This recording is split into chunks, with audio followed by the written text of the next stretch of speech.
What is up, my fellow gamers? In today's video, we got our first impressions review and some coupon codes for the official global launch of Saint Seiya EX. This is an officially licensed game. I found some coupon codes online. I have not entered them yet, so I'm not sure if they work. But go ahead, I'll put them on the screen. Try and enter these codes. The other codes that I found were expired, but these codes do not have an expiration date, so these codes might work. All you gotta do is click on your avatar in the top left to go into your settings, and then you'll see the little coupon code section. Also, to note that we are playing this on BlueStacks app player. BlueStacks is the sponsor for this video, so a huge thanks to them. Down below in the description box and pinned comment, you will see a link. Click that link to go ahead and play Saint Seiya EX on BlueStacks, an Android emulator. It lets you play mobile games on your PC. So this game has surprised me so far. It's actually been quite enjoyable in the beginning, at least from what I've been playing. I have seen some like negative reviews on the Google Play Store where people complaining about some pay to win features, people complaining about being really hard to advance characters. So this is pretty much, I want to say it's like a gacha game. You're going to be collecting heroes from the Saint Seiya universe through the gacha, summoning them. And then you go ahead, you put them in your lineup, and then you're going through like a campaign, story missions, quests. There's a lot of events going on right now for the global launch. There's a bajillion different things for you to do. It's actually a little bit overwhelming when you first jump into this because there's just so much content for you to get involved in early on that you kind of feel like you don't know where you should begin. So that's a little bit too much. I wish they kind of slowed that down. It does have like a slight forced tutorial at the beginning where it kind of walks you through certain things. It teaches you how to upgrade your characters, how to star them up. It walks you through a couple of the campaign story missions, the combat, putting on auto combat, turning off animations like skill animations and stuff like that. So everything, you know, is pretty straightforward. It's a lot of the typical things that you would see with one of these gacha games where you're hero collecting and you're doing these battles.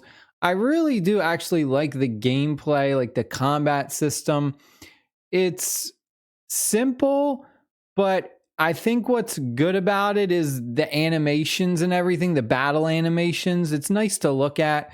There are some games out there where it seems really boring and you just go from like battle to battle to battle, and it just feels very boring and stuff like that. This one isn't too bad because of the nice animations and all of the colors and everything. It feels slightly aesthetically appealing. But it's still, if you're not into this, then you're probably not gonna like it.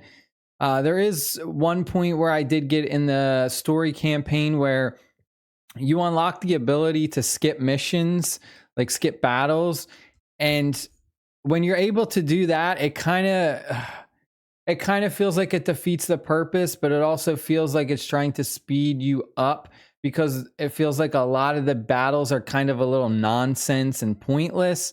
So it goes to the point where for at least 5 minutes for the main campaign, I was just going click, click, click, start battle, skip, start battle, skip, start battle, skip. And I was literally just doing that for like a good 5 minutes until I got to a point where I was like, okay, you can't skip this battle.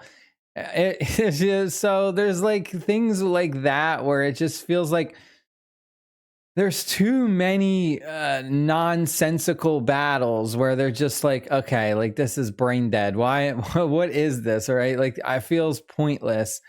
The gacha wise, they give you a free SSR at the very beginning, which you get to actually re-roll for. I think you get to re-roll a 10 pull. What was it, like 3 or 4 times you get to re-roll a 10 pull, and each one gives you a guaranteed SSR, and then you go ahead and you get to choose which one that you actually want to keep. So that's cool. At least that they give you an SSR right off the start of the game. I did do a few extra pulls because I did have some summons that I just kind of accumulated from playing the game, and I was able to actually get like another SSR. So it seems like getting the characters isn't too bad, at least getting the high rarities.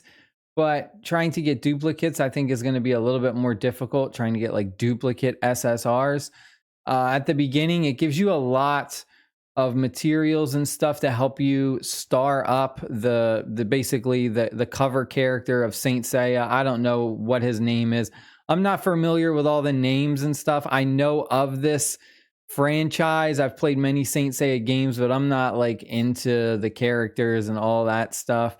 But basically, like the front cover character is the one you start off with. They give him like a R ranking, so he's pretty crappy, but they basically like give you almost a maxed out version of him. As you just keep playing, they'll just keep feeding you free resources to rank him up, star him up, and stuff like that. And that's kind of like the character that they use as like the tutorial character to show you how everything works. Early on, I mean, he's like one of the best characters you have because he's so advanced, because they give you tons of resources. So it actually outshines like your brand new SSRs. So the SSRs you get are actually don't seem very good because you get like Rs that are like damn near maxed out and super powered up very early on. And as you go ahead and you like ascend them and star them up, you unlock their other like skills. They can be like passive skills and just other like skills in general.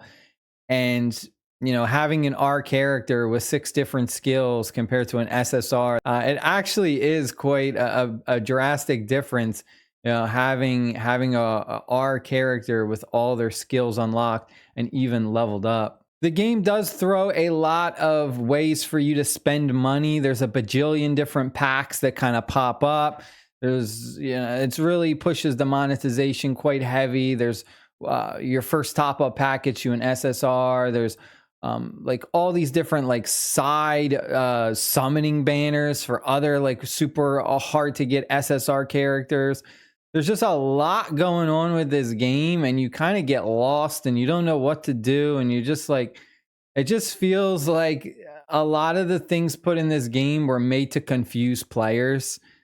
It doesn't feel like it has a very good structure. It just feels like there's just a lot of content thrown at you, and you are just lost in the sauce, and you have no idea what you should be doing or what's good or what's not. So yeah, it feels like it's made to confuse you to kind of spend money almost. But aside from that, like if you can get over that and you're just playing it to have some fun, I think it's overall like a good game to have fun and time waste.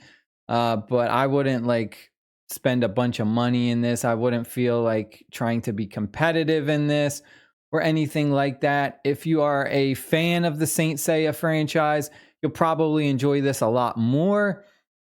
If you're not a fan, or maybe you're just unfamiliar with this franchise, you might enjoy the hero collecting aspect and the gameplay a little bit.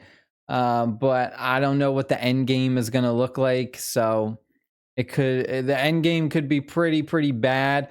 But so far early on, it seems okay, not bad. It seems pretty decent, but it kind of has some like hinting shades of like, oh, it could possibly be a little bit hard to maybe power up certain characters, especially just because early on you feel very overpowered because they give you so much stuff early on that you're going through these very early missions very fast and very easy.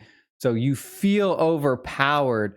So I feel like you typically, when I see things like that in a mobile game, they typically do that, and then you eventually hit like a paywall. So just based on my experience, there's probably a paywall at some point.